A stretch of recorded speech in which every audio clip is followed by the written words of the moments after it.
대한민국 중심 채널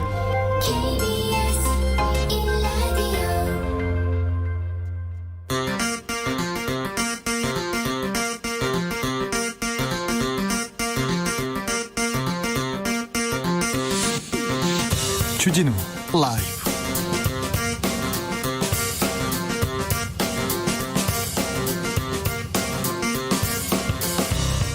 네, 2021년 1월 5일 화요일입니다. 3차 재난지원금이 소상공인 자영업자에게 다음 주 월요일부터 지급될 예정입니다. 유례 없는 코로나 한파에 거리는 한산하고 업장은 썰렁합니다. 그래도 조금만 힘을 더 내주시기 바랍니다. 새해 들어 일부 지방자치단체에서 재난지원금 보편적으로 지급하겠다고 나섰습니다. 울산시가 가장 발빠르게 움직이고 있는데 송철호 울산시장 만나보겠습니다.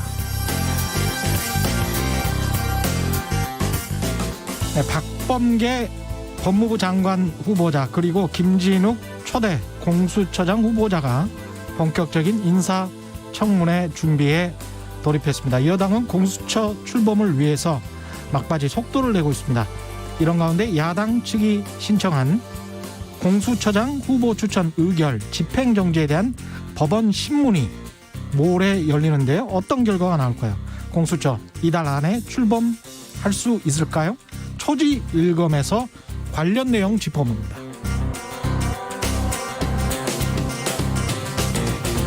정이나 미안해. 같은 어른이어서 미안해. 도움을 주지 못해서 미안해. 그곳에선 행복하렴.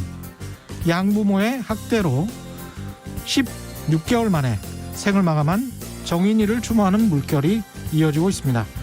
양부모를 엄벌해달라는 탄원서가 법원에 쏟아졌고 정치권에서도 비슷한 목소리가 나오고 있습니다. 왜 자꾸 이런 안타까운 일이 반복되는 것인지 현실적으로 필요한 대책 짚어봅니다. 나비처럼 날아 벌처럼 쏜다. 여기는 주진우 라이브입니다.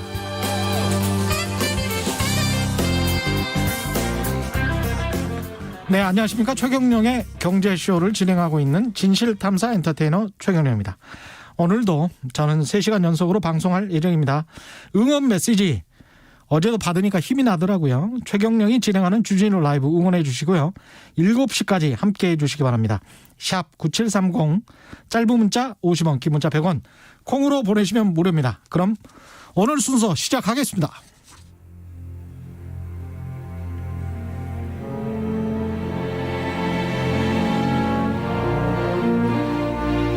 우리는 코로나보다 강하다.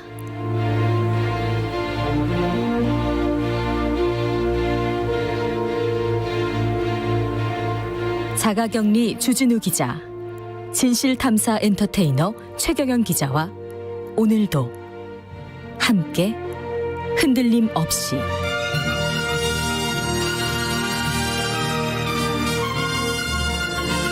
KBS 1라디오 주진우 라이브.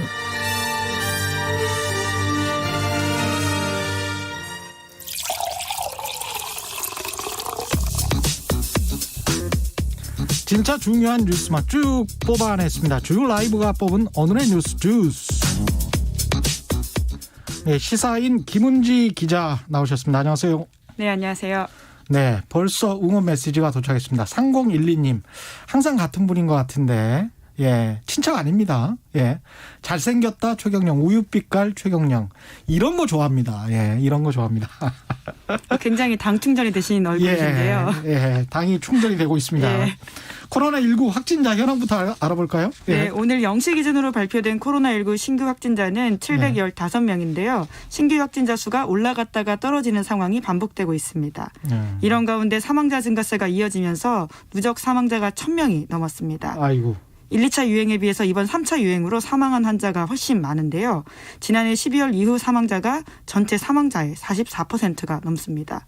정세균 국무총리가 오늘 오전 코로나19 대응 중앙재난안전대책본부 중대본이라고 줄여 부르는데요. 예. 여기 회의를 주재하면서 이 같은 상황을 공유했고요. 예. 대부분 요양병원이나 요양원에 있던 70대 이상 노인이라고 밝혔습니다. 그러니까 전체 사망자 12월 이후가 전체 사망자의 44%. 네, 그럼 거의 절반 가까이 된다고 볼 수 있고요. 또 그 대부분들이 70대 이상의 고연령층이라고 볼 수 있습니다. 아무래도 요양병원에서 집단 감염된 게 컸군요. 네, 게다가 예. 또 위험군에 속해 있는 나이대이다 그렇죠. 보니까 예. 사망 사건이 더 많습니다. 정부가 코로나19 3차 유행이 감소세에 그럼에도 접어들었다. 이렇게 진단을 내렸습니다. 이유가 뭔가요? 네, 감염 재생산 지수에 대해서 네. 이야기를 하면서 이렇게 밝힌 건데요. 먼저 감염 재생산 지수에 대해 설명을 드리면 확진자 한 명이 주변에 몇 명을 감염시키는지 그렇죠. 나타내는 지표입니다. 예. 그러니까 이 지수가 1 아래로 내려가면 확진자 발생이 좀 억제되고 있다라고 볼 수 그렇죠. 있는데요. 예. 오늘 발표한 바에 따르면 이 지난주부터 감염 재생산 지수가 1 이하로 보인다라는 겁니다. 그렇기 때문에 좀 떨어질 수도 있다라는 전망이 나오고 있는데요. 예. 물론 아직 안심하기는 좀 이르다라고 보입니다. 예. 1 이하라는 게 뭐 0점대인가요? 0점 몇? 네, 0.93에서 1 사이 0.93. 정도라고 하는데요. 그러니까 예. 한 명이 한 명 이하를 감염시키고 그렇죠. 있다라고 보는 거죠. 이게 높은 경우가 뭐 그렇다고 해서 뭐 2, 3 이런 게 아니고 1.2, 1.4 이렇더라고요. 네. 예. 그래서 그 편차가 그렇게 크지는 않지만 1 이하로 떨어진 것도 이게 상당히 큰 의미가 있는 것 같습니다. 네. 북한도 국제 백신 접종 단체에 코로나19 백신을 막 받기 위한 신청서 이걸 제출을 했군요. 네, 미국 보도인데요. 미국발 예. 보도입니다. 미국 월스트리트 저널 보도인데 북한이 세계 백신 면역 연합에 코로나19 백신을 받기 위해서 신청서를 냈다라는 보도입니다. 예. 이 단체는 코로나19 백신을 전 세계에 공정하게 공급하기 위해서 코백스라는 단체도 운영하고 있다고 하는데요. 예. 북한이 여기에 포함돼 있습니다. 물론 북한은 지금까지는 공식적으로 코로나19 확진자가 없다 이렇게 밝히고 있는데요. 예. 현재까지는 단 한 건의 사례도 WHO에 보고하지 않았습니다. 하지만 북한은 지난해 초부터 국경을 봉쇄하고 내부적으로 이동을 제한하는 등 코로나19 유입과 확산을 막고 있는데요. 또 자유아시아 방송에 따르면 독일, 오스트리아 등이 코백스를 통해서 북한의 코로나19 백신을 간접적으로 지원할 수도 있다. 이렇게 뜻을 밝혔다고 합니다. 이 워낙 폐쇄적인 국가라 어떻게 지금 그 안에서 상황이 돌아가는지 정확히 파악할 수가 없습니다. 예. 영국은 결국 3차 봉쇄에 들어갔군요. 네, 그만큼 상황이 심각하다라고 보이는데요. 예. 지난해 12월 말부터 영국은 매일 하루 확진자 수가 5만 명이 넘습니다. 현재 추세가 점점 더 심각해지고 있고 게다가 변이 바이러스 확산으로 상황이 더 어렵다라고 보이는데요. 예. 결국 영국 정부는 세 번째 봉쇄를 선택했습니다. 3차 봉쇄 조치에 따라서 잉글랜드 지역의 모든 시민은 특별한 이유가 없는 한 집에 있어야 하거나 재택근무를 해야 하는데요. 예. 예외 사유는 이렇습니다. 식료품이나 의약품 구입 그리고 운동 등을 위해서 나갈 수 있다라고 하고요. 또 학교와 대학은 다음 달 중간 방학까지 원격 수업으로 전환합니다. 식당은 포장과 배달만 가능하다고 하고요. 예. 앞서 영국에서는 지난해 3월 1차 봉쇄를 한 바가 있고 예. 또 11월에도 2차 봉쇄 한 바가 있습니다. 우리가 무슨 3단계 이야기를 하는데 사실 우리가 이런 식의 봉쇄 락다운을 한국은 한 번도 한 적이 없어요. 네, 일상이 아예 유지되지 않다라고 보면 되는 건데요. 그냥 특별한 이유가 없는 한 집에 머물러라 이게 지금 봉쇄예요. 그렇죠. 유럽은 사실 거의 대부분 그런 단계를 거쳐왔었고요. 그렇죠. 게다가 미국도 상당 부분 아예 경제가 멈춘 바가 있습니다. 이게 뭐 엄청난 일이죠 사실은. 예. 사회적 거리두기 조치가 우리는 지금 2.5단계인데 네, 수도권 수도권 같은 2.5단계. 경우에 자영업자들 반발은 가시화되고 있습니다. 네, 예. 아무래도 길어지기 때문인데요. 오늘 오전 서울 더불어민주당 당사 앞에서 실내 체육업 종사자들이 기자회견을 했습니다. 예. 헬스장과 필라테스 사업장을 운영하는 분들인데요. 또한 실내 체육업으로 분류가 돼서 영업이 금지된 당구장 업주들도 동참했다고 합니다. 헬스장의 단체 행동도 어제부터 이어지고 있다고 하는데 예. 사회적 거리두기로 헬스장은 2.5단계가 실시되는 수도권에서는 현재 영업이 금지되어 있고 2단계인 곳에서는 밤 9시 이후에 영업이 금지되어 있습니다. 이에 반발해서 어제 전국 헬스장 1000여 곳이 문을 열었다라고 하고요. 이 중에 300곳은 회원도 받았다라고 합니다. 그러니까 운영했다라고 보는 거죠. 스키장하고 골프장은 지금 영업을 하고 있는 거잖아요. 네, 물론 그죠? 시간 제한이 또 있긴 합니다. 그리고 인원수 제한도 있긴 하고요. 거기는 그러니까 실외 바깥이어서 바깥에서 운동해서 그런다. 네, 이렇게 지금 그렇게, 방역 당국은 그렇죠. 판단하는 거죠? 네, 게다가 또 지금 이렇게 자영업자분들이 반발하는 데는 뭐 태권도 도장이나 학원 같은 곳은 또 일부 가능하기 때문에 아, 왜 다르냐. 태권도장은 또 가능해요? 예, 거기는 교습으로 판단되고 있어서 방역 당국이 일종의 돌봄이란 차원에서 9명 이하는 또 가능하다고 판단했거든요. 아, 그러니까 태권도장 같은 경우는 일종의 이제 교육적인 효과가 있는 시설로 그렇죠. 보는 예. 거군요. 아, 이게 지금 법적으로 약간 좀 그런 시설 지정이 있어가지고 달라지니까 이런 문제가 발생하는군요. 네, 이제 그러다 보니까 빨리 예. 재난지원금 이제 지원이 필요하지 않나 이런 생각이 드는데요. 예. 네, 물론 이따 또 전해드릴 소식입니다. 예, 하이드님은 에어로빅하고 장구 치다가 수십 명 감염됐었죠. 저는 닫는 게 맞다고 보는데요. 이게 외국에서도 꼭 이런 논쟁이 뭐가 필수적이냐 우리 삶에. 그렇죠. 근데 예. 아까 이제 태권도장은 제가 잘 이해를 못했었는데 교육시설로 분류가 됐었군요. 그게. 네, 물론 그렇다고 다 가능한 건 아니고요. 동시간대에 9명 이하 가능합니다. 그러니까 뭐가 필수적인가에 따라서 분류를 달리 하더라고요. 외국 같은 경우도. 그런데 좀 반발이 나올 만도 합니다. 그것도 또 이해가 됩니다. 예. 새해 첫날 그 헬스장 운영하던 관장 숨진 채 발견됐다는 보도가 있었는데 정부가 반박을 했습니다. 네, 오늘 중대본의 온라인 기자 간담회에서 손영래 전략기획 반장이 밝힌 내용입니다. 예. 해당 시설은 일반적인 헬스장이 아니라 장애인 재활 목적의 특수체육시설이었다라고 하고요. 그래서 집합금지 대상이 아니었다라고 합니다. 그래서 일각에서는 사회적 거리두기로 해당 시설 이용이 제한됨에 따라서 예. 관장이 생계를 비관해서 극단적인 선택한 거 아니냐 이런 식의 추정 보도를 하기도 했었는데요. 이게 아니다라고 정부가 밝힌 거고요. 예.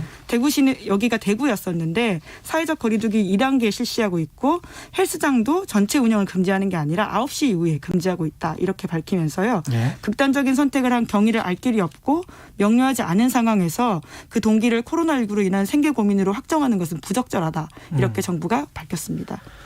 이 일단 그럼에도 불구하고 이제 자영업자를 위한 재난지원금 지원은 뭐 시급한 것 같은데 이게 확정해서 지금 언제 지급합니까? 네, 11일부터 지원금 지급이 시작된다라고 하는데요. 예. 소상공인에 대해서는 그러하고요. 예. 관련된 자세한 내용은 또 내일 공고가 문자로 간다고 합니다. 11일부터 지급한다. 네, 월요일이고요. 예. 그리고 소상공인에 대해서는 580만 명 정도가 대상이고 그 지원 금액은 9조 3천억 원이라고 합니다. 9조 3천억 원. 네, 예. 물론 개별로 받으시는 금액이 그만큼이 되지 못해서 또 네. 답답한 분들이 있을 텐데요. 상황에 따라서 100만 원에서 300만 원 정도 지급된다고 하고요. 뿐만 아니라 특수고용직, 프리랜서에게도 50만 원에서 100만 원 상당의 금액이 지원된다라고 합니다. 이것도 온라인상에서 간단하게 그냥 신청하면 되는 거죠. 네, 그렇게 예. 하면요. 11일부터 15일 사이에 지급된다라고 하고요. 예. 물론 신청을 해야지 받을 수 있습니다.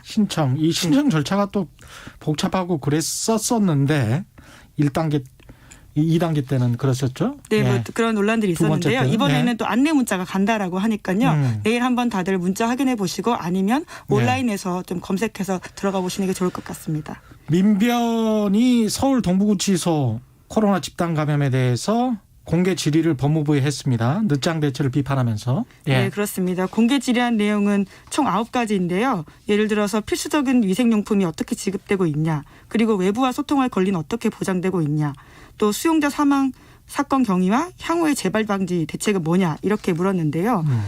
민변 등 시민단체들은 이미 다른 국가 교정시설에서 과밀 수용된 수용자들의 집단 감염 사례가 여러 차례 발생했고 국제기구에서도 과밀 수용 해소를 권고하기도 했다 이렇게 지적을 하면서요. 예. 그런데 법무부가 교정시설 차단 외에는 뚜렷한 조치를 취하지 않았기 때문에 문제가 되고 있다라고 비판했습니다.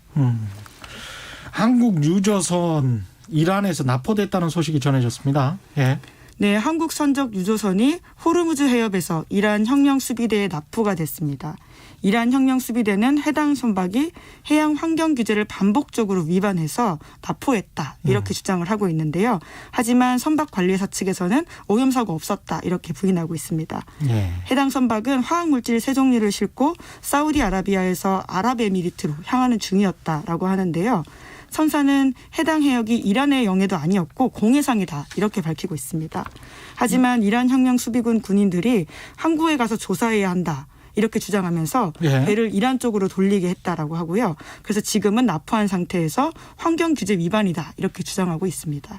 우리 정부는 어떻게 지금 대응하고 있습니까? 네, 당장 억류 해제 요구하고 있고요. 청해부대 소속 최영함을 긴급 출동시켰습니다. 게다가 국제사회도 반응을 하고 있는데 미국 국무부는 이란의 한국 유조선 억제 해제를 요구하고 있습니다. 미 국무부 대변인은 이렇게 비판을 하고 있는데요. 이란 정권은 국제사회 제재 압력 완화를 얻어내려고 이런 시도를 하고 있다라고 비판하고 있습니다. 그러니까 해양 환경 규제 위반 이런 것들은 이란의 핑계에 불과하다라고 의심을 하고 있고요. 예. 실제로는 제재 완화를 바라고 벌인 일이다라고 보고 있는 거죠. 미국이 이란의 각종 그 해외 자금들 다 동결시켜 버렸잖아요. 그래서 달러는 못 쓰게 했으니까 그게 네. 이제 한국에도 한국이 이란에 줄 그 석유 대금 그게 달러로 있는데 그거가 한 8조 원 정도 되나 봅니다. 네, 그 부분도 지금 물밑에서 협상이 되고 있다가 아마 오픈돼서 이야기가 나오는 것으로 보이는데요. 예. 그 이야기를 백신 대금으로 가름할 수도 있다 이런 이야기 나오고 있는데 아직 협상 중이기 때문에 어디까지 진행되는지는 정확하게 알긴 좀 어렵습니다. 미국하고 이란에 끼어가지고 우리만 지금 예, 사실 그런 상황으로 보이는데 예. 여야가 8일 이제 국회 본회의 열고 정말 미뤄왔었는데 중대재해기업처벌법 합의했습니다. 처리하기로. 네, 이제 물론 그렇게 오늘 오전에 여야 예. 그러니까 더불어민주당 김태년 원내대표와 국민의힘 주호영 원내대표가 합의를 했는데요. 예. 민생 방역과 관련한 현안 질의를 하고 민생 법안을 처리하겠다 이렇게 밝혔습니다. 예. 그래서 양당은 8일 본회의에서 중대재해법 등을 처리하기로 이야기했는데요. 현재로서는 관련 법이 법사위 법안 소위 심사를 진행하고 있고요. 예. 아직까지는 딱 8일에 어떻게 올라갈지에 대해서는 확답하기는 어렵지만 그럴 예. 걸로 기대하고 있습니다. 아 이게 지금 합의는 원내대표들이 했는데 통과는 장담을 못합니까 아직도? 왜냐하면 지금 7일, 8일 날 열리기로 한 거고요. 네. 그리고는 정확하게 이 법을 통과시키겠다라고 합의한 것보다는 이 일정에 합의했고 이걸 시도하겠다라고 이야기했기 때문에 아직은 좀 더 지켜봐야 될 것 같습니다. 조금 더 지켜봐야 되는군요. 예, 물론 예. 이 단식을 하고 있는 유가족분들 그리고 예. 또 같이 덩달아 같이 하고 있는 노동계 인사들 그 정치권 인사들이 있기 때문에요. 예. 합의가 좀 빠른 시일 내에 이루어져서 이 단식이 좀 마무리되길 바라겠습니다. 단식하는 분들 생각도 좀 해야 될 것 같아요. 예, 이건 지금 날씨도 굉장히 춥고요. 예. 작년 초미세먼지 농도가 5년 만에 최저치를 기록했군요. 이건 코로나19 덕분입니까? 네, 간만에 좀 반가운 소식을 전해드리는데요. 예. 예, 코로나19 영향이 커 보입니다. 국내외 산업활동이 적었고 비바람이 많았던 덕분에 미세먼지가 줄어든 것으로 분석이 되고 있는데요. 초미세먼지 농도가 2015년 관련 통계를 작성한 이래 5년 만에 가장 낮게 나왔다라고 합니다. 예. 환경과학원에 따르면 중국에서도요. 전국 평균 초미세먼지 농도가 2014년에 비해서 지난해 50% 줄었다라고 합니다. 예. 송문방님, 끼 있다 최경령, 깡 있다 최경령, 꽤 있다 최경령. 최경령의 경제쇼를 지금 들으셨군요. 예. 전병서 중국 금융경제연구소장이 한국이 꼭 필요한 게 미중 간의 갈등과 대립 속에서 한국에 꼭 필요한 거는 끼, 눈치, 꽤, 지혜, 깡. 그래도 할 말은 언젠가는 또 하는 어떤 결기 뭐 이런 게 필요하다 이런 말씀을 하셨거든요. 예. 세계의 쌍기획을 이야기 예. 강조하셨네요. 굉장히 라임을 맞추시는 예. 것 같은데요. 3437님은 애청자입니다. 최경영님 언제나 응원합니다. 화이팅 삼행시. 최고의 진행 맛깔나는 멘트. 경제뿐만 아니라 시사와 상식에도 능통한 영원한 우리의 진행자 주진우 라이브 화이팅. 네, 예. 반전이 마지막에 있었네요. 역시 주진우 라이브입니다. 예, 주스 시사인 김은지 기자와 함께했습니다. 고맙습니다. 네, 감사합니다. 예, 이어서 이 시각 교통정보 알아보겠습니다. 교통정보센터에 오수미 씨 나와주세요. 네, 이 시각 교통정보입니다. 퇴근길 무렵에는 더 추워질 것으로 보이는 가운데 현재 고속도로 정체 오후 5시를 넘으면서 조금씩 늘어나고 있는 모습입니다. 먼저 제2경인고속도로 성남 쪽으로는 문학에서 서창 분기점까지 6km 구간에서 막히고 있습니다. 반대 인천 방향으로는 일찍 분기점에서 광명, 남동에서 문학 사이로 답답하고요. 영동고속도로 인천 가는 길로는 월곶에서 서창까지만 5km 구간에서 막히고 있습니다. 서해안고속도로 서울 쪽 서서울 요금소에서 조남 분기점, 일찍 분기점에서 금천 쪽으로 천천히 지나가고 있고요. 평택 시흥간고속도로 시흥 방향으로는 송산 마도 일대에서 6km 속도를 줄이고 있습니다. 경부고속도로 서울 쪽으로 기흥에서 수원까지와 판교 분기점 또 양재에서 반포 사이로 구간 속도가 떨어져 있고요. 반대편으로는 한남에서 서초까지 서울 시가구간 안에서만 속도가 떨어져 있습니다. 지금까지 KBS 교통정보센터였습니다. 주진우 라이브.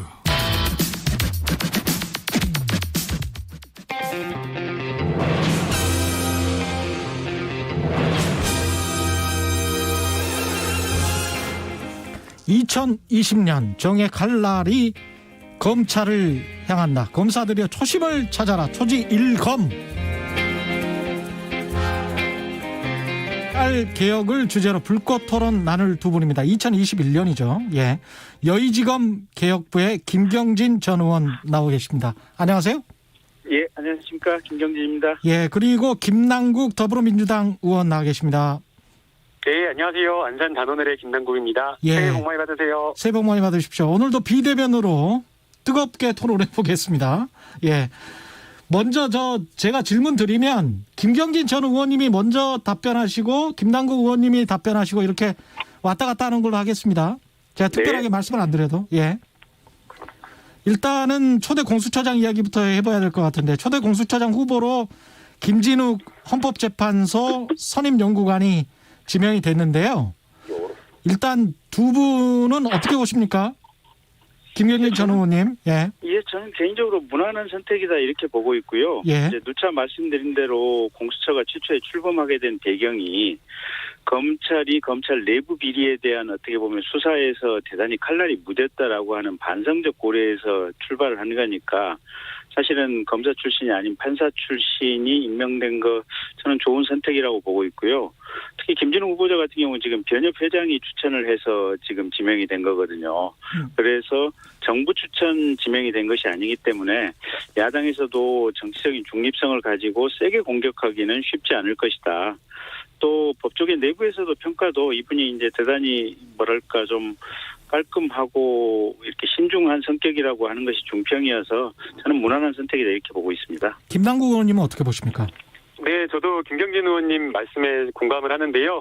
이제 공수처가 기능해야 될 것 중에서 이제 가장 중요한 게 뭐 여러 가지 것들이 있겠지만 기본적으로 고위공직자에 대한 엄정한 수사라고 할 것이고요.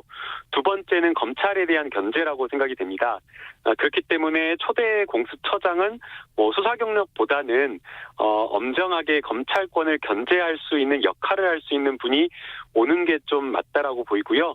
그리고 이제 거기에 더해서 아무래도 이제 야당에서 이제 우려하고 있는 이 정치적 중립이라고 하는 것이 매우 중요하기 때문에 이제 살아온 이력에서 조금 정치적으로 독립되고 중립된 그러한 어떤 삶을 살아오신 분이 좀 중요하다라고 생각이 됩니다. 그래서 아무래도 좀 검사 출신보다는 판사 출신 이게 좀 적절하다라고 보이고요. 이제 뭐 여러 가지 법조계에서 김진욱 후보자에 대한 평가가 있을 것이지만 제가 듣기로는 되게 성품이나 이런 것들이 학구적이시고 또 여러 가지 성정이나 이런 것들이 진중하고 또 거기에 더해서 여러 가지 행동을 할 때나 이런 부분은 신중하다라는 이런 평가를 받는 분이시기 때문에 초대 공수처장 후보자로서는 적합하다라고 이렇게 보고 있고요. 이제 일부 이제 일각에서는 수사 경력이 한 2년 정도밖에 안 되니까 이제 너무 이제 짧은 거 아니냐. 그래도 이제 공수처장 후보자가 엄청난 수사를 하는 건데 이 수사 경력이 좀 너무 짧다라고 지적을 하시는데 이제 공수처장이 직접 수사를 하는 것은 아니고 법률가로서 훌륭한 자질만 있다라고 한다면 처장과 그 수사검사들이 수사하는 것을 적절하게 통제하고 수사 지휘를 할 수 있으면 충분하기 때문에 훌륭한 자질을 갖춘 후보자라고 보입니다. 인사청문회가 국회에서 열릴 텐데 중심 쟁점 같은 게 있을까요? 글쎄요, 이제 아무래도 야당에서는 물어보고 싶은 게 이런 거겠죠. 이제 정치적인 중립성이나 독립성에 대한 당신의 의지는 무엇입니까? 이 부분을 아마 확인해보고 싶을 거고요. 예. 뭐 당장에 이제 뭐 말이 나오는 것처럼 뭐 월성 1호기 수사라든지 뭐 이런 현 정권과 관련되는 수사에 대해서 당신이 공수처가 설립되면 끌어다가 수사를 할 거냐 뭐 이런 부분은 아마 물어보지 않을까 싶고요. 그리고 가령 뭐 이제 매번 지금 뭐 이게 민주당 쪽 지지자들한테서 흘러나온 얘기가 뭐 공수처 수사 대상 1호는 윤석열이어야 된다 뭐 이런 얘기인데 그럼 진짜 윤석열로 1호 수사 대상을 할 거냐 아마 이런 부분도 물어보지 않을까 싶고요. 사실은 이제 법조계 입장에서는 제일 이제 전문가들 입장에서 이게 이제 고민스러운 부분이 지금 정부가 들어와서 상당수의 공직자들을 직무유기죄로 지금 처벌을 했었거든요. 예. 그래서 이 직무유기죄라고 하는 부분이 상당히 미묘한 부분이 있어서 직무유기죄의 적용 범위를 어디까지로 이게 보고 수사를 개시할 거냐 공수처에서 이런 부분들이 경우에 따라서는 그건 굉장히 이게 민감하게 작용할 수 있는 양날의 칼이어서 예. 아마 그런 부분들 그 다음에 이제 공수처도 어차피 지금 수사기관 아니겠습니까? 예. 그러면 니들은 수사를 할 때 이 야간 수사라든지 심야 수사라든지 수사 과정에서 인권 보호는 어떻게 할 거냐? 이런 부분들 아마 중점적으로 좀 물어보지 않을까? 결국 근데 가장 핵심은 정치적인 중립성과 독립성, 예. 그다음에 공수처 검사 임명할 때, 공수처 수사관 임명할 때, 공수처 차장 임명할 때 어떻게 하면 중립적인 인사들을 선발해서 임명할 것인가 이게 가장 핵심 쟁점이 되지 않을까 싶습니다. 그냥 사건마다 봐야지 이거를 어떻게 증명할 수가 있을까요?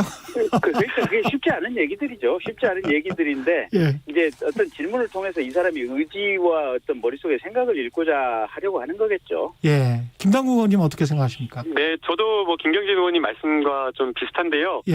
첫 번째 이제 야당이나 여당이나 가장 이제 중요하게 확인하려고 하는 것은 이제 아무래도 공수처장으로서 정치적 중립과 수사의 독립성을 얼마나 확보할 의지가 있느냐. 예. 이 부분을 좀 확인하고 싶습니다. 그래서 공수처장 후보자로서의 여러 가지 자질, 그것도 초대 공수처장 후보자이기 때문에 이 부분에 확고한 의지가 있는지 이 부분을 저는 좀 확인을 하고 싶고요. 예. 그다음에 이제 두 번째 제가 무엇보다 질문하고 싶은 것은 이게 공수처 수사 검사가 25명이기 때문에 모든 사건을 다 할 수가 있는 게 아니거든요.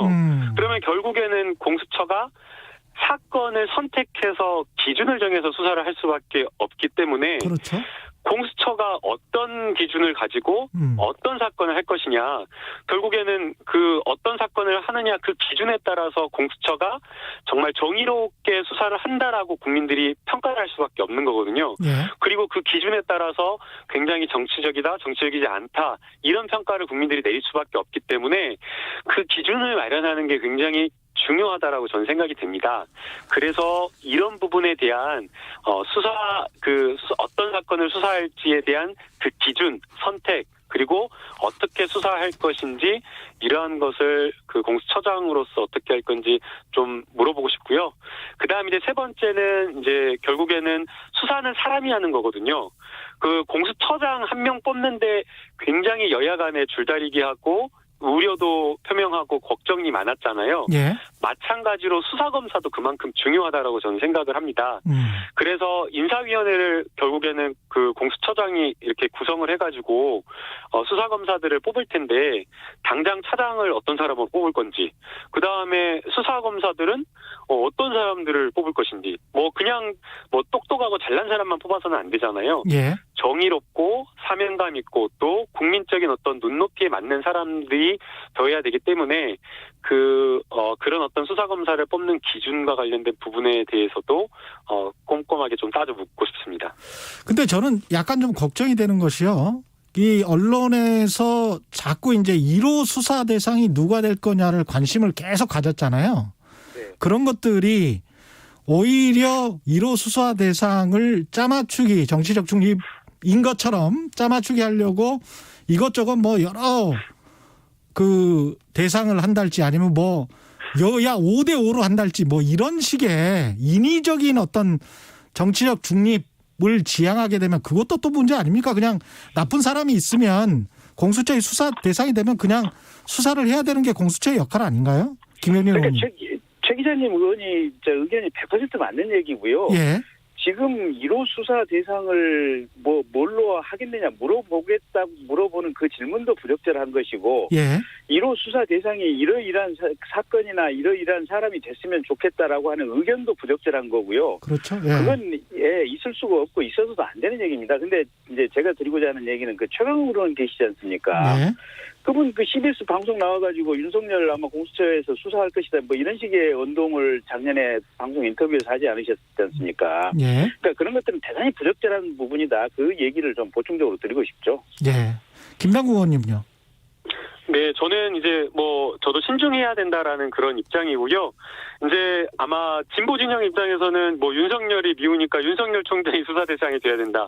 또 보수 진영에서는 또 보수 진영이 또 미워하는 또 사람이 수사 대상에 올라야 된다. 막 이런 식으로 하게 될 건데, 이제 그렇게 돼버리면 공수처라고 하는 그 수사 기관이 정파적인 어떤 그런 이념 논쟁에 휩싸이는 기관이 돼버려서 예. 그 공수처라고 하는 그 기관 자체의 어떤 존립이 흔들리고 위태롭게 돼버릴 수가 있다라고 생각이 됩니다. 예. 그래서 공수처가 아마 그런 어떤 정치적 사건을 쉽게 수사하는 것은 어렵다라고 보이고요. 예. 아마도 제 생각에는 공수처는 아주 중대한 비리, 그러니까 고위공직자의 중대 비리와 관련된 범죄를 신중하게 접근해서 수사를 할 것으로 보이고, 그런 부분에 있어서는 국민들이 아주 국민적 여론과 비난이 높은 그런 중대범죄 사건이 공수처의 수사 대상이 될 것으로 보이고, 그게 어떤 사건이다라고 딱 집어가지고 말씀드리기에는 쉽지 않아 보입니다. 이 야당 쪽에서 공수처장 후보 추천 과정 절차에 문제가 있었다고 해가지고 법원에 이제 집행정지 신청을 했는데, 예. 이게 받아들여지면 원인 무효가 된다는 게 야당 측 주장인데 이게 받아들여질까요? 어떻게 보십니까? 저는 받아들일 가능성은 거의 없다. 사실상 전혀 없다라고 보고 있고요. 예. 어쨌든 지금 당시 회의가 그 6차 회의가 추천위원 7명 전원으로 지금 개의가 됐었지 않습니까? 예. 그렇게 회의를 하다가 추천위원 두 분이, 야당 쪽 추천위원 두 분이 반발하면서 퇴장을 했었던 것이고, 그러면서 이제 자신들의 의견이 지금 이게 어떻게 보면 반영이 안 됐다라는 그런 것이기 때문에 제가 볼 때는 이건 법원에서 받아들일 가능성은 거의 제로다, 이렇게 보고 있습니다. 예. 김남국 의원님도 비슷한 생각이십니까? 주장을 집행정지 신청을 한 요지를 보니까요. 예. 입법에 의해서 반대 의결을 할 수 있는 권리가 박탈당했다라는 그런 취지더라고요. 그리고 이제 회의가 7명에 의해서 개회가 되고 2명이 이제 반발하면서 퇴장을 했기 때문에 개의 요건과 의사종족수와 의결종족수, 이러한 어떤 그 형식적 절차적 요건이 다 지켜졌기 때문에 문제가 없을 걸로 보입니다. 그러니까 집행정지 이런 어떤 신청을 한 것이 정치적인 어떤 그런 어떤 문제를 제기를 하면서 집행정지 신청을 했기 때문에 저도 김경진 의원님 말씀처럼 받아들여질 가능성이 낮다라고 보이고요. 예. 한 가지 더 덧붙여서 받아들이기 어렵다라고 근거를 제시하면, 이 지금 공수처위원회의 의장이 대법관이셨습니다. 법원 행정처장님이셨거든요. 예. 그래서 그 점도 좀 작용을 하지 않을까요? 예. 공수처가 1월에 출범하는 데는 아무런 문제가 없을까요? 어떻게 보십니까? 그거는? 그러니까 이제 출범의 정의가 뭐냐, 이제 이런 건데요. 예. 처장이 빠르면 1월 중에 임명이 되겠죠. 예. 근데 공수처장이 임명이 되면 출범하는 건가요? 그렇죠. 그래서 예. 제가 보기에는 공수처장 임명되고 난 다음에 차장 임명해야 될 거 아니에요. 청와대하고 협의해서. 그렇죠. 그다음에 야당까지 포함을 해서 공수처 검사 인사위원회 구성해야 될 거 아니에요. 예. 그다음에 어떤 기준으로 공수처 검사하고 수사관을 뽑을지 기준을 만들어야 될 거 아니에요. 그렇습니다. 예. 그다음에 그 기준에 따른 평가 방식을 정해야 될 거 아니에요.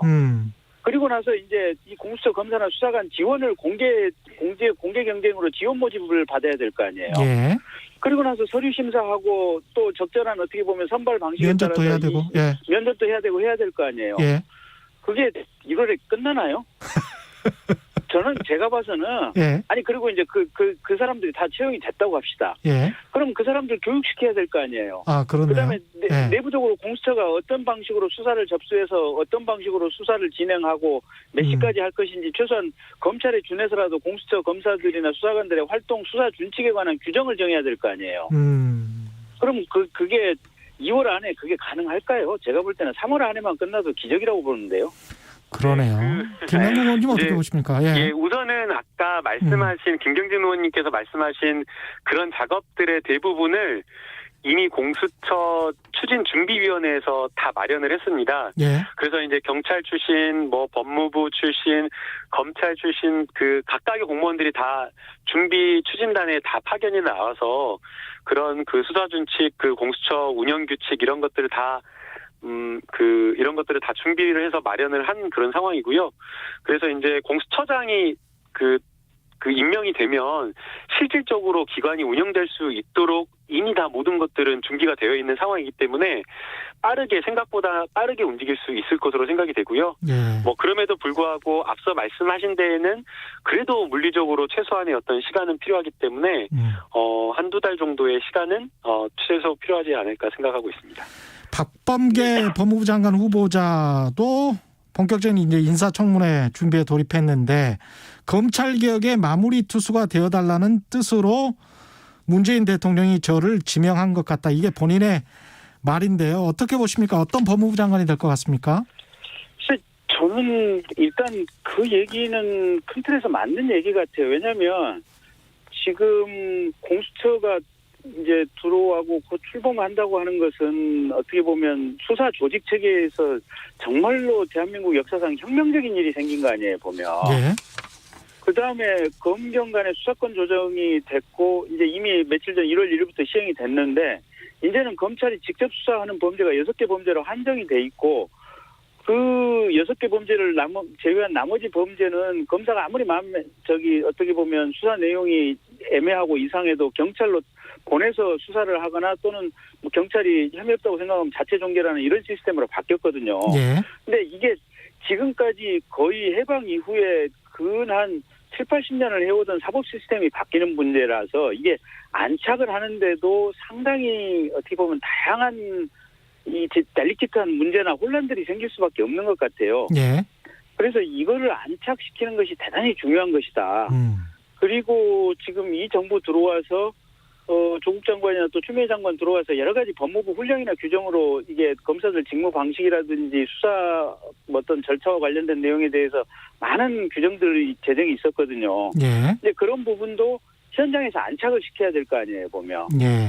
그래서 이제 박범계 장관 얘기로는 검찰 개혁의 마무리 투수다라고 하는 표현이 제가 볼 때는 이미 이제 규정을 만들었고 이러면 이 규정이 잘 돌아갈 수 있도록 최적의 어떻게 보면 현장 이 시스템화, 이 현장 피팅을 해야 되는 그 역할이 대단히 중요하고 그런 의미에서는 제가 볼 때는 박범계 장관 후보자의 말씀이 틀린 얘기 아니다 그렇게 보고 있어요. 김남국 의원님, 예. 네, 뭐 저도 공감을 하는데요. 그런데 이제 저희가 저희가 이제 고3 수험생의 비율을 하자면요. 12월에 저희가 수능을 봤는데, 예. 12월에 수험을 잘 봤다고 해가지고, 거기서 안주해서는 전 안 된다고 봐요. 결국에 최종적인 목표는 대학 입학시험을 통과하는 거라고 저는 생각이 들거든요. 예. 여기서 말하는 대학 입학시험이라고 하는 것은 수사와 기소 분리라고 하는 완전한 검찰 개혁이라고 저는 생각이 듭니다. 예. 원래 처음에 이제 검찰 개혁을 논의를 할 때에 기소와 수사를 분리해서 확실하게 검찰이 수사를 통제하고 기소권을 가지고 수사 과정에서 발생하는 여러 가지 인권 침해 그리고 잘못된 수사권 남용 이러한 것들을 통제하는 그런 어떤 그 기관으로 거듭나게 해야 된다라는 것들이 논의가 되었었는데 예. 그게 이제 사실 현실적으로 어렵다 보니까 단계적으로 가자 하면서 1차적인 어떤 검경 수사권 조정을 한 거였거든요. 예. 그래서 이제 6대 수사 범죄를 검찰에 남겨두고 1차 수사 종결권만 경찰에 둔 거였거든요. 예. 그래서 이제 여기에 그냥 안주해 버리면 그러면은 이제 또 이 상태로 그냥 10년, 20년 그대로 가버리게 되고 검찰이 가지고 있는 고질적인 그 여러 가지 문제는 그대로 남겨둬 버리기 때문에 절대 저는 여기서 머물러서는 안 된다라고 생각이 들고요. 예. 그래서 지금 이제 앞서 이제 김경진 의원님께서 말씀하신 대로 예. 지금 그 박범계 그 장관 후보자가 여러 가지 지금 새롭게 추진되는 그 여러 가지 전환되는 형사 사법 체계의 그러한 어떤 전환을 아주 혼란이나 이런 것들 없이 잘 이렇게 해야 되겠지만 거기에 더 나아가서 앞으로 향후 추진되어야 될 그러한 어떤 형사사법 체계의 또 전환과 수사와 기소하라고 분리라고 하는 그러한 부분에 대한 고민도 함께 저는 해야 된다라고 좀 보고 있습니다. 네, 여기까지 하겠습니다. 초지일검 마무리하겠습니다. 김경진 전 의원, 김남국 더불어민주당 의원이셨습니다. 고맙습니다. 네, 감사합니다.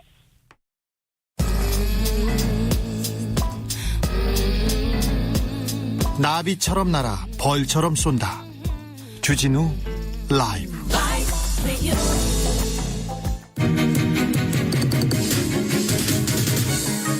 코로나19 상황실로 이어갑니다. 코로나로 직격탄을 맞은 소상공인 자영업자들을 위해서 3차 재난지원금이 다음 주 월요일부터 지급됩니다. 각 지자체도 발빠르게 보편 재난지원금 지급에 나서고 있는데요. 울산시가 그 첫 테이프를 끊었습니다. 송철호 울산시장 나와 계십니다. 안녕하세요. 안녕하십니까. 예. 최근에 울산시 코로나19 확진자 추이는 어떻습니까? 울산시는? 예, 울산시는 대체로 수도권보다는 좀 나은 상황이긴 합니다. 2단계죠? 한때 100일 동안 환자가 한 명도 발생하지 않은 적이 있고요. 예. 네. 그런데 최근에 예. 그 요양병원에서 좀 많은 환자가 발생한 적이 있고요. 예. 또 종교단체 최근에 예. 종교단체로 인한 환자들이 좀 발생하는 바람에 아주 바짝 긴장하고 시민들이 걱정을 많이 하셨는데 지난주부터 이제 조금 다시 진정이 되는 그런 상황입니다. 울산 같은 경우는 코로나19 관련해서 이제 병상 확보랄지 이런 게 서울 수도권은 가장 문제가 되는데 충분히 준비가 돼 있습니까? 울산은 지금 광역시 중에 공공의료원이 없는 유일한 곳인데요. 그래서 참 아슬아슬합니다. 예. 현재까지는 어떻게 버텨가고 있는데요. 예. 만약 정말 다시 대량 감염 사태가 벌어지면 울산에서는 정말 힘든 상황이 될 수도 있습니다. 이게 울산시에서 긴급 재난지원금 10만 원을 설 명절 전에 지금 지급하겠다고 밝혔는데 이게 이렇게 결정하신 이유가 있나요? 예, 울산 지역에서도 그 3차 대유행이 길어지면서 예. 진즉부터 고민을 많이 해왔습니다. 하지만 울산시도 재정 여건이 그렇게 녹록한 것이 아니기 때문에 예. 이거 지급을 하긴 해야 되겠는데 대상과 범위, 액수 등에 대해서 참 고민을 많이 했죠. 예. 그러다가 정부가 지난 12월 말에 소상공인 자영업자들 분들을 대상으로 3차 재난지원금을 지급하겠다고 발표하는 걸 보면서 이렇게 정부에서 선별적으로 하시면 우리 울산 시민을 위해서는 보편적으로 이렇게 좀 따뜻하게 좀 이렇게 힘이 돼드리면 좋겠구나 하는 생각을 하고 구군 단체장들하고 먼저 협의를 했죠. 예. 그래서 힘을 합쳐서 이렇게 전 세대에 10만 원씩 드리자 이렇게 결정을 하게 됐습니다. 그 울산시도 좀 어렵다고 말씀하셨지만 그래도 제가 알기로는 울산이 공업도시여서 다른 지자체에 비해서는 좀 세수가 넉넉한 편이 아닙니까? 예, 말씀은 참 고맙습니다만은 그거는 10년 전까지는 그 말씀이 옳습니다. 그렇습니까? 이제 10년 전쯤 되면 이제 우리 울산이 이제 이 아주 장치 산업 거대 중무 산업인데요. 예. 이 산업이 자동차다, 조선이다, 또 석유화학이다, 비철금속 이런 게 중국으로부터 도전을 가장 심하게 받는 산업 중에 포함되어 있어서 예. 최근에 급격히 어려워진 상황이죠. 예.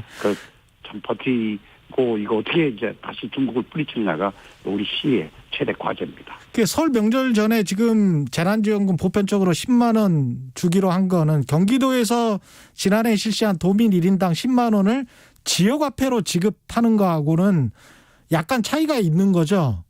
네, 저희는 그 가구별로 하기로 했어요. 네. 저희가 개인별로 하려면 이게 돈이 저희 시에서 감당하기 어려운 정도로 가구별로 가는 거군요. 세대별로. 네, 가구별로. 예. 네, 가구별로 이거를 구분하기도 또 어려워요. 가구별로 한 명이냐, 두 명이냐, 세 명이냐, 네 명 이거 굉장히 기술적으로도 쉽지 않을 뿐만 아니라 예. 또 시간도 많이 걸리고 비용도 또 많이 들고 예. 그래서 아주 그냥 구분하지 말고 전 가구에 이렇게 보편적으로 이렇게 10만 원씩 하자 이렇게 결정을 했습니다. 이게 보편적 재난지원금 이야기가 나오면서 기본소득도 같이 이제 화두가 됐단 말이죠. 네네. 예, 시장님께서는 어떤 의견이십니까? 기본소득 관련 논의에 대해서는? 예, 저도 우리 장기적으로는 그렇게 가야 된다고 봅니다. 예.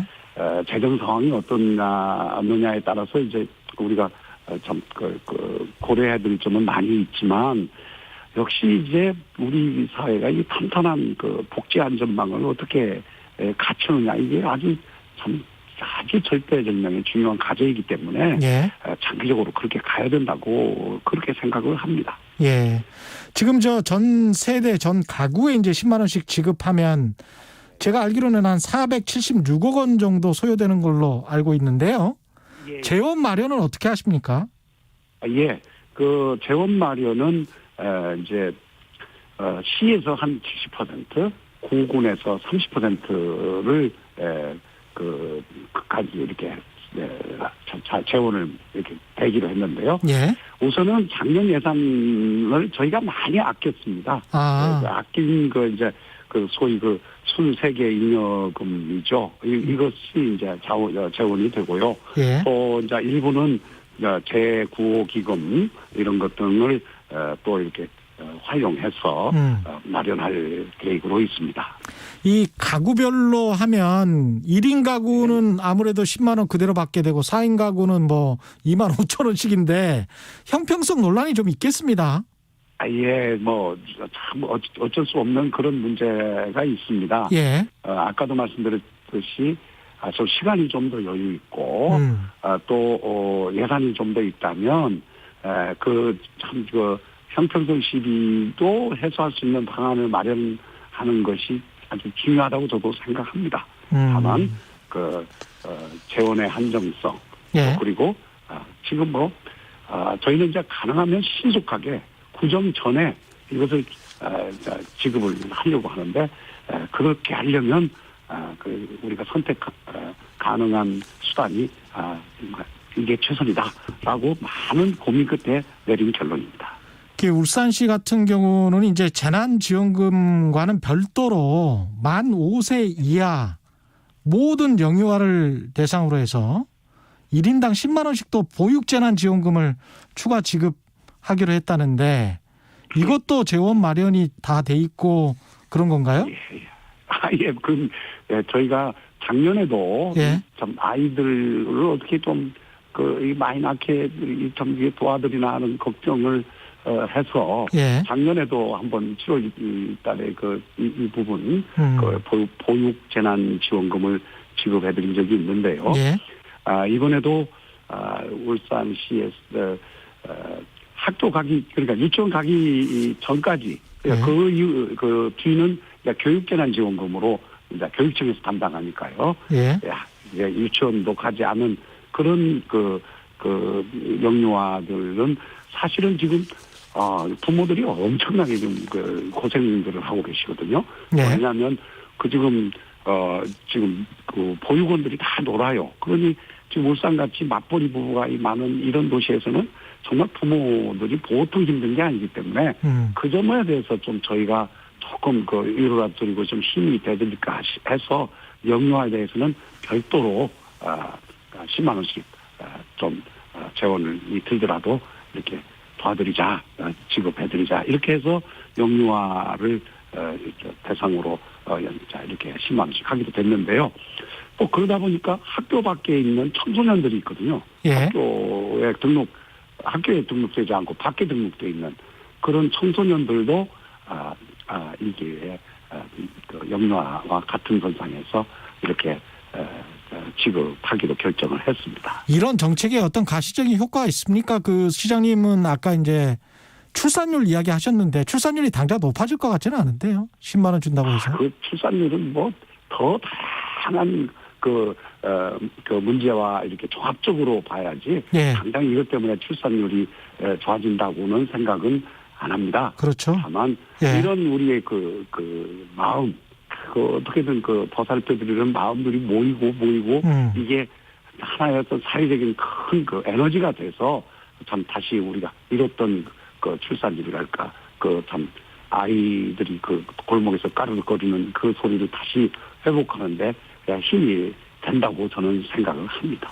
모두의 시장님이 울산시가 광역시 중에서는 그 공공의료원이 유일하게 없는 곳이다 이렇게 말씀하셨잖아요. 네, 그렇습니다. 건립 계획 같은 거를 추진하고 계십니까? 예, 그렇습니다.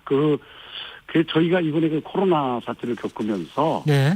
가장 아쉬웠던 게 이제 공공의료 시스템이 제대로 안 돼 있는 것과 의료 인력이 없는 것인데 예. 이점에 관해서 우리는 참 다른 곳에 쓸 걸 좀 많게더라도 공공의료원은 꼭 우리 시에서 마련해야 되겠다.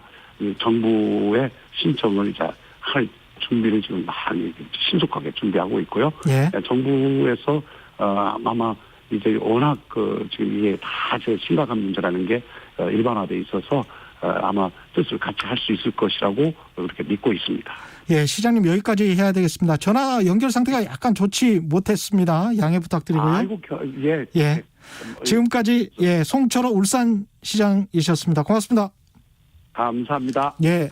잠시 쉬었다 6시에 돌아오겠습니다.